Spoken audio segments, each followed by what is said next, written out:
नमस्कार प्रणाम भाई लोग। त का हाल बा।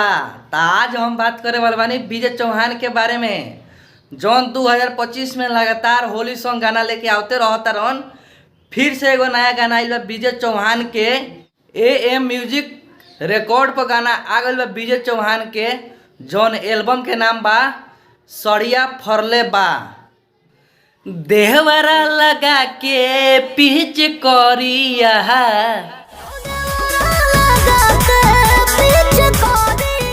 काला काला सड़िया फरले बा। काला काला सड़िया फरले बा। विजय चौहान के बात करी तो विजय चौहान भैया मल्टी स्टार हवन। उनकर जोड़ा कहीं नहीं खे भाई लोग। पूरा यूपी बिहार में अकेले गर्दा उड़ैले बड़न, पूरा जिला जवार में। तब भैया लोग तोहरा लोगन से बता दी, ई गाना के लिखले बड़न विजय चौहान, और गाना गइले बड़ी शिल्पी राज, और एक्ट्रेस से में काम कइले बाड़ी सुनीता सिंह और विजय चौहान। म्यूजिक डायरेक्टर के बात करी तो भाई लोग विकास यादव जी बानी, जौन बहुत बड़ा बड़ा गाना के म्यूजिक बना के देले बानी। वीडियो डायरेक्टर के बात करी तो राजेश गुप्ता जी बानी, जौन काफ़ी अच्छा साफ सुथरा वीडियो बना के देनी अपना दर्शक लोग के।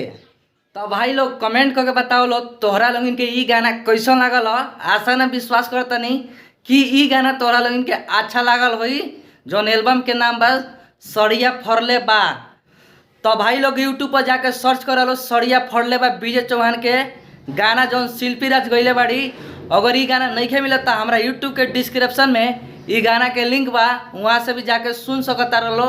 AM म्यूजिक रिकॉर्ड पर ई गाना आ गइल बा भाई लोग। तो भाई लोग विजय चौहान और शिल्पी राज के फैन बढ़ा लो तो वीडियो के एगो लाइक और प्यारा सा कमेंट, और हमारा चैनल पर नया बढ़ा तो हमारा चैनल के सब्सक्राइब कर लो। हमारा यूट्यूब चैनल का नाम है बिहारी शायरी मस्ती।